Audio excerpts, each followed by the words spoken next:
The KUDZUKIAN Network presents Riffin on Jazz with your host, Howard Robertson and Malvin Massey. Sonny Rollins. You got to improve, man. You got Coltrane and Ornette Coleman and these boys coming up. You better get your stuff together. Mr. Miles Davis. The white people are funny. In America, they thought that I just woke up one morning and had the blues and started playing the trumpet. But it don't go like that, and you can't explain that to them. Miles was able to make something that was wrong into something that was right. Now they know.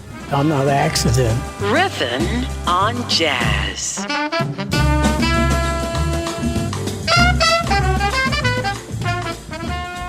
Hello, and welcome to Riffin on Jazz. I'm Howard Robertson. And I'm Malvin Massey, and Riffin on Jazz, of course, is your weekly visit with friends, talking about the music that we love. And that's that classic African-American art form called jazz. Malvin Massey. How you do, Professor? Once again, brother. Good to see you. Once again, we get to come in here and do this. And today, we've got a very, very special show. Themes of our show. Today's show is called Bottoms Up. Now and that could be risque. Yeah. Now, this ain't a strip club. We're talking about jazz bassists. And we're going to pay our respects to our elders first, starting with the late, the great Ray Brown.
That was the incredible Raymond Matthew Brown,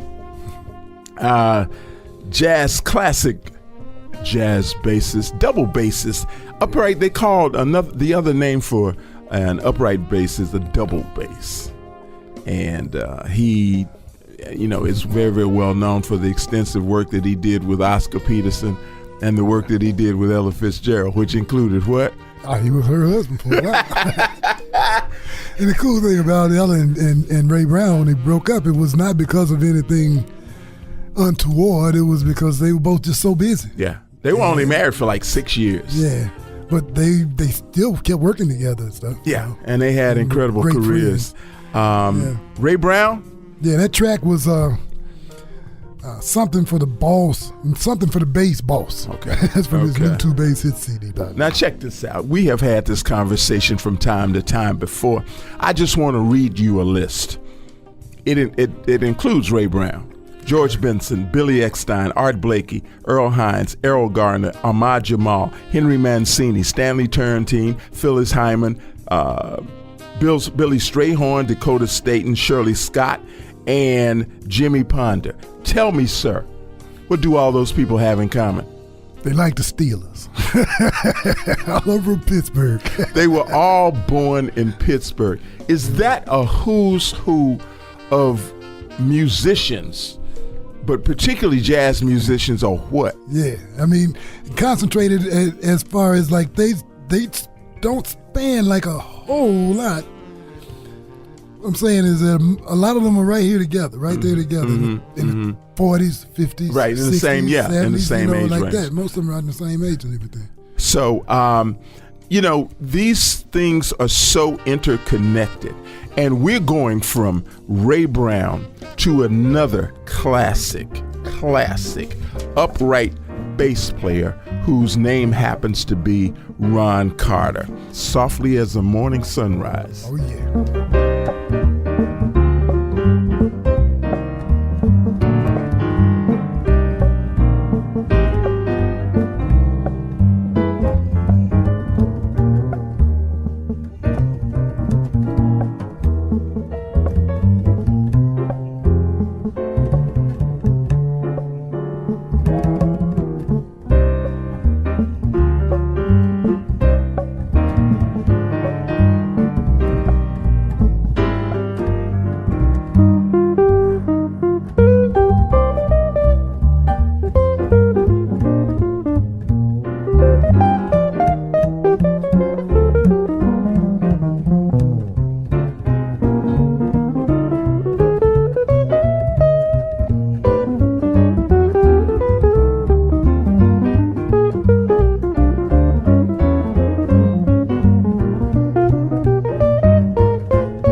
Softly as in a Morning Sunrise was the name of that track from the It's the Time CD, Ron Carter Trio. A very insightful interview about how he consciously decided not to get too involved with the Fender electric bass. Well, you know, at the time, electric, it was called Fender, the brand name actually at the time, came on the scene. It wasn't doing much in the commercial, or certainly none in the jazz field.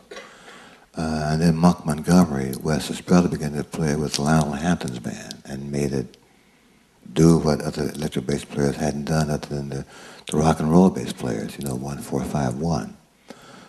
When that instrument got to New York finally, the producers of commercials didn't know if they wanted the electric bass sound or the acoustic bass sound.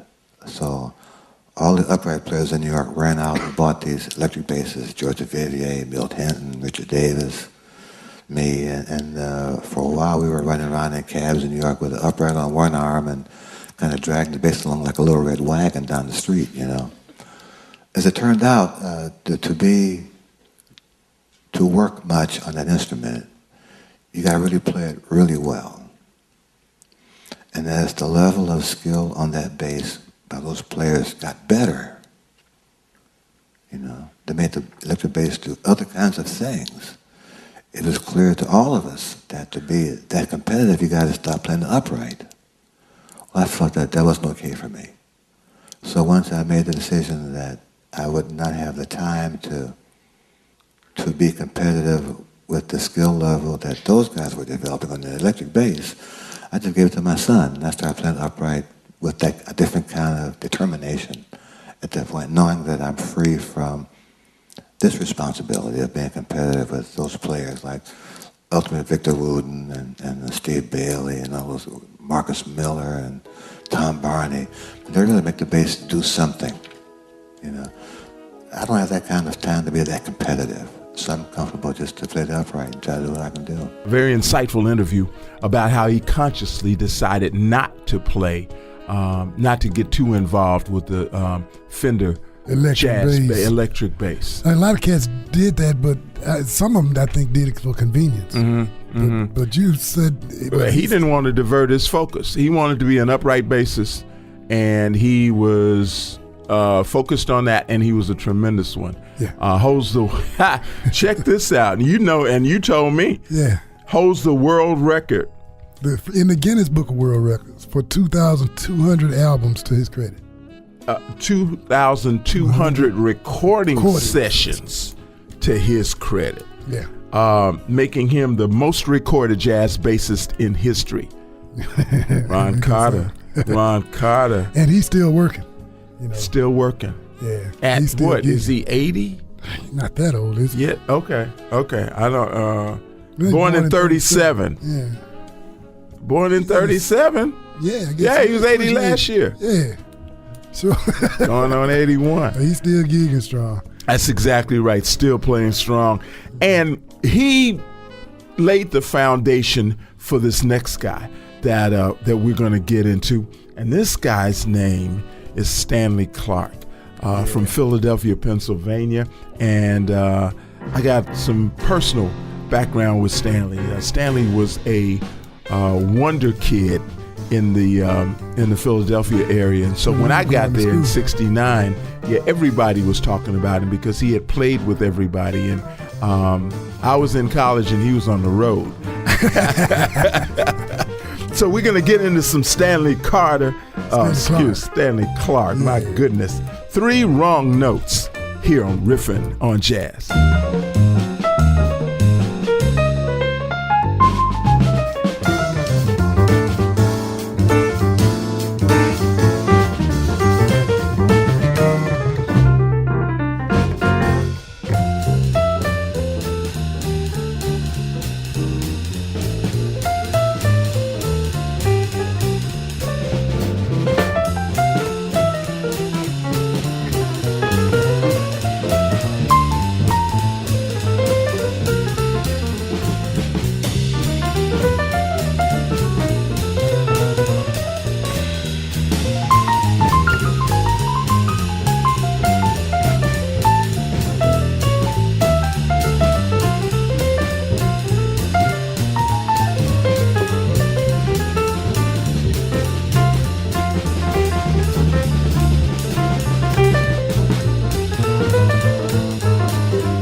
Stanley Clarke.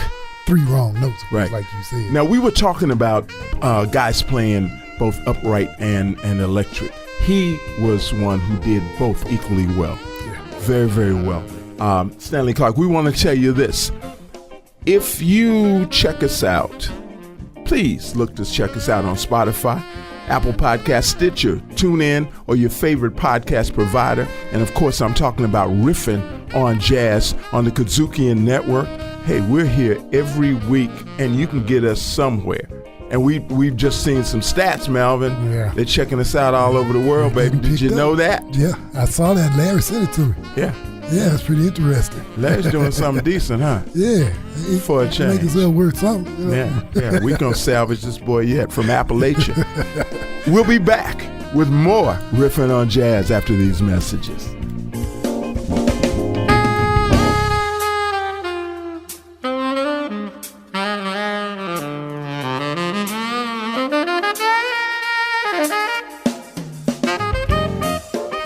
Riffin on Jazz. We're riffing on jazz. Artivism. Artivism features conversations with artists, creatives, and citizens working at the intersection of art and social activism.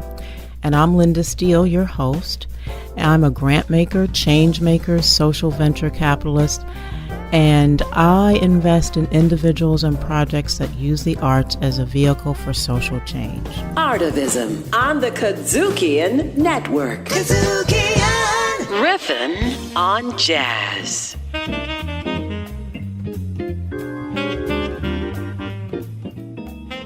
Yes, and this is Riffin on Jazz. Welcome back on our Bottoms Up show. Bottoms up. We're talking about bass players. Jazz bassists. And we could not go any further without talking about a recent phenomena. Yeah. Her name is Esperanza Spalding. And the reason Now we're not trying to concentrate on her, okay? No, we're not concentrating this is the on her, second or but third time it's we've something talked that we about got to Esperanza. point out. Something that we got to point out. First of all, she is one of few, very, very, very, very few female jazz bassists. Okay. Yeah. Secondly, she is the only one and the only jazz bassist that we can think of that sings equally as well as she plays jazz. Now, let me tell you something. That playing and singing is hard to do. Doing both well is hard to do, period. Yeah. But jazz particularly bass and singing, because it's counterpoint. It's different. I told somebody singing a different melody from the back line. It's as different as somebody trying to spell a long word and do a math problem at the same time. Okay, that's how much multitasking that is. We're going to hear an interview about her creative process and whatnot, and we're going to hear a little singing and playing too. This was a gig at the White House. That's exactly right. What is the fundamental expression of creativity? What does creativity do? And to me, creativity is the power to create something from nothing. So I think of what necessity causes people to stir up in themselves, the creativity that is developed by not having everything and finding a way to make everything out of nothing. It seems like that is a mark of a lot of great music and a lot of great art that's come out of this country. So I used to walk in the shade with my blues on parade, but I'm not afraid this rover is passing right over. If I never had one cent, I'd be rich as Rockefeller. Stardust at my feet, on the sunny side of the street. Tonight we honor the 50th anniversary of the National Endowment for the Arts and the Humanities with a celebration of one of our most precious gifts, American creativity. That quintessentially American creative spirit, sowed in our own soil, defined by our own experience, flavored by each new wave of immigrants that reaches our shores. That may be our greatest export, the American soundtrack. From school music programs to the National Endowments for the Arts and the Humanities. We've got to support our artists and celebrate their work and do our part to ensure that the American creative spirit that has defined us from the very beginning will thrive for generations to come.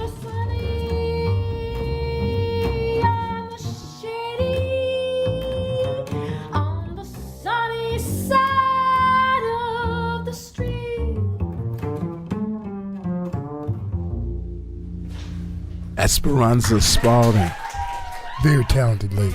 And very cute, too. Yeah, it's a shame. Very cute.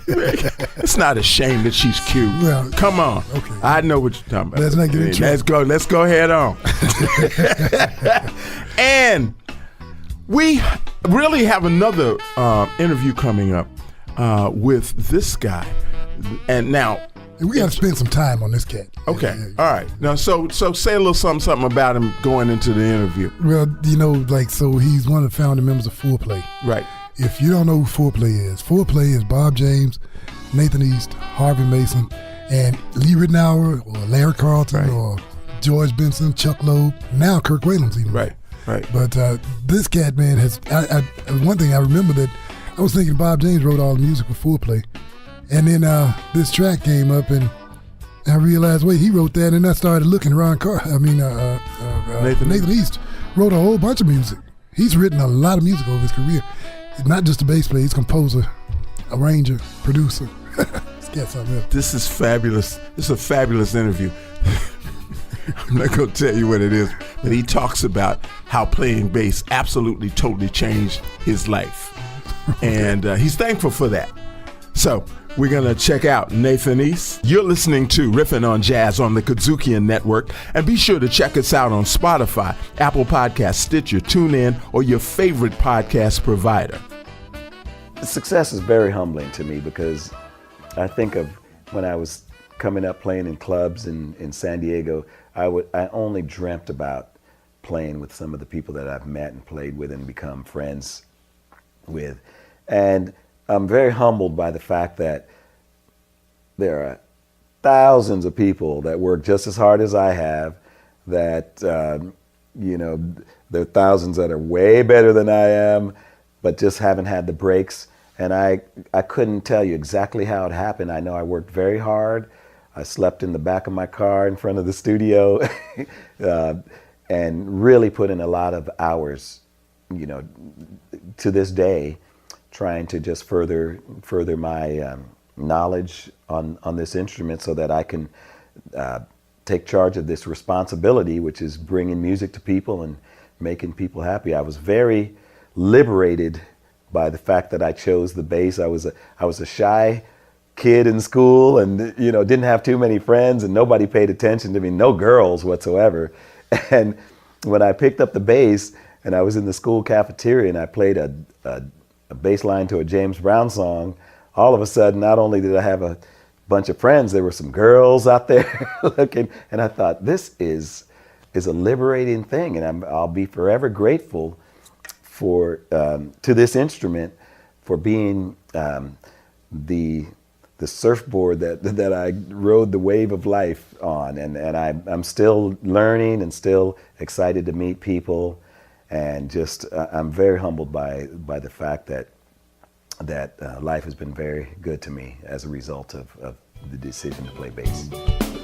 Don't you just love human interest stories like that?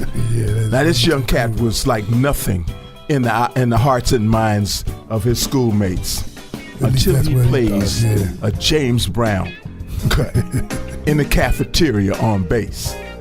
And then he becomes Mr. Popularity. Musicians, man, musicians. I love it. You are listening to Riffin on Jazz on the KUDZUKIAN Network, and we're going to be back at you with more right after this.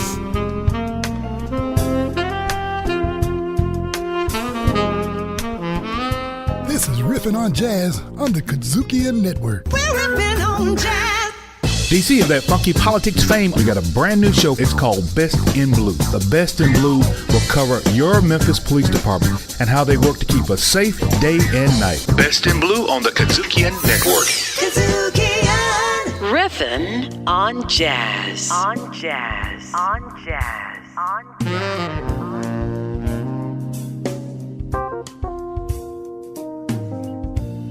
Back with more Riffin on Jazz. And we're doing Bottoms Up. And we're talking about... I love these titles. You're the master of the titles, by the way. Hey, man. That's kind of what I do. Yeah. But we're talking about jazz bassists who keep the bottom going. And that's why the name is Bottoms Up. We're talking about Nathan East. Now, Nathan East, mentioned, is with Foreplay. Yeah. And he is a very, very active and highly sought after jazz bassist. Oh gosh, yeah. And for a lot of years too. Right. Now he plays exclusively electric bass. Yeah. Right? Yeah, I haven't heard. Have you heard of him playing upright? He has played an upright bass. He has played it on a couple of CDs. Okay. But his forte is the electric bass. Right. So, right. That's he's so good at that. He writes a lot of music though. That's what blows me away. He writes a lot of stuff too. Another Pennsylvania kid. Yeah. He's born in Philly.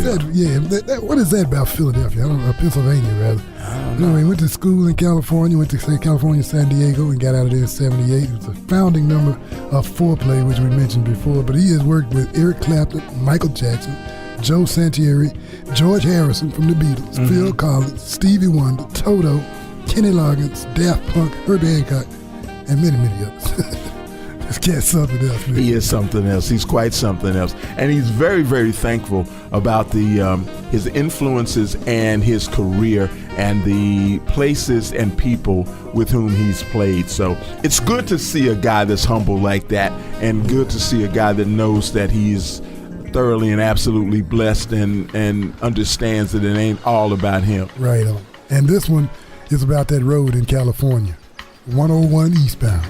Ain't nothing like it, baby. It's beautiful, isn't it?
Westbound. It's a great song, man. Yeah, it is. That's for driving on the highway. It is, absolutely. That's driving music. Yeah. That's driving music.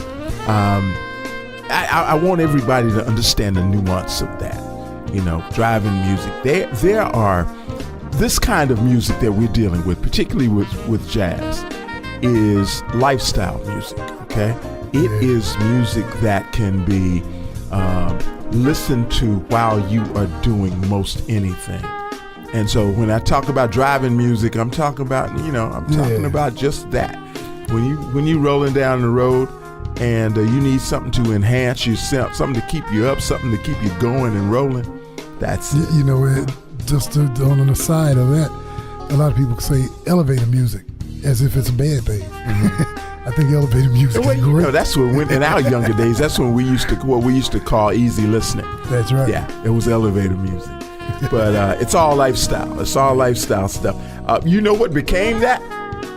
Where's that? Smooth jazz format became out of that. The new millennia. Yeah. Well, the new age elevator music. But we're gonna get into another guy, young guy that's very, very popular these days. Prominent too. Prominent and popular. He's won 5 Grammy Awards. Wow, really? Yeah. Whoa. And played with who? Bella Fleck and the Flecktones for sure, though. Okay. He was the cat along with Future Man. Bella Fleck on the banjo, Future Man on that weird keyboard he played, Victor Wooten on the bass. And he had nerve enough to join 2 other very, very prominent and popular jazz bassists, Stanley Clarke and Marcus Miller, for a project. The album was a trio of bassists, and they call themselves SMV. Yeah. So we're talking about Victor Wooten, and we're going to get into a cut that's called what? It's a Woman's Strength. Check it out.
a woman's strength.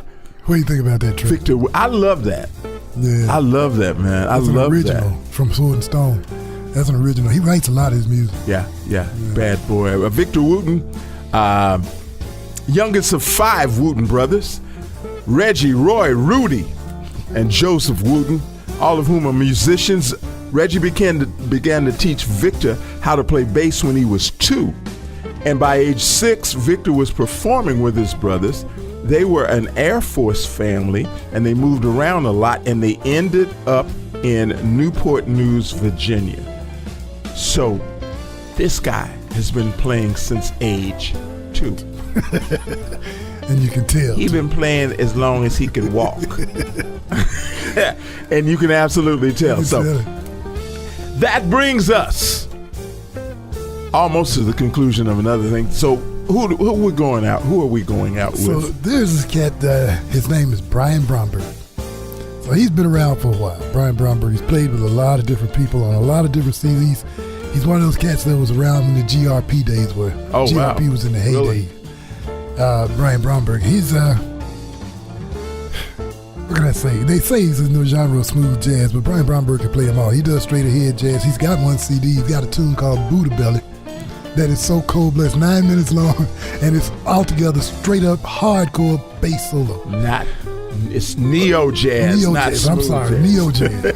So anyway, he has recently gotten into this thing where he's doing all the music himself. And Dick LaPalm called me from Los Angeles when I played one track and asked me, who's the guitar player on that? And I looked. No guitar player. No guitars. It's all basses. He plays the piccolo bass. He plays the alto bass or whatever, but he plays it all on basses. And he does it with upright basses. He does it with electric basses. He does it with little acoustic bass. And it's a trip, man. Not only that, but this last CD, the one we're going to listen to right now, he did this one with him doing the drums and all the guitars and the bass. He only would bring in maybe a saxophone player or a piano player. He did all the rest of the music. It's hard to tell. The man is a master of overdubbing. Absolutely. And with that, we're going to go out of here. Never forget, you're listening to Riffin on Jazz. Be sure to check us out on Spotify, Apple Podcasts, Stitcher, TuneIn, or your favorite podcast provider. We're only on the KUDZUKIAN Network. And mon frere, I appreciate you, man. Bowling night, a success again, baby. Yes, I love it. Going out of here with Brian Bromberg. Saturday night in the Village. Y'all be good. Be back with us next week. Riffin on Jazz. Executive produced by KUDZUKIAN. Co-host by Howard Robertson and Malvin Massey Jr. Music curation by Howard and Malvin. And recorded at KUDZUKIAN Studios. Riffin on Jazz. Part of the KUDZUKIAN Network.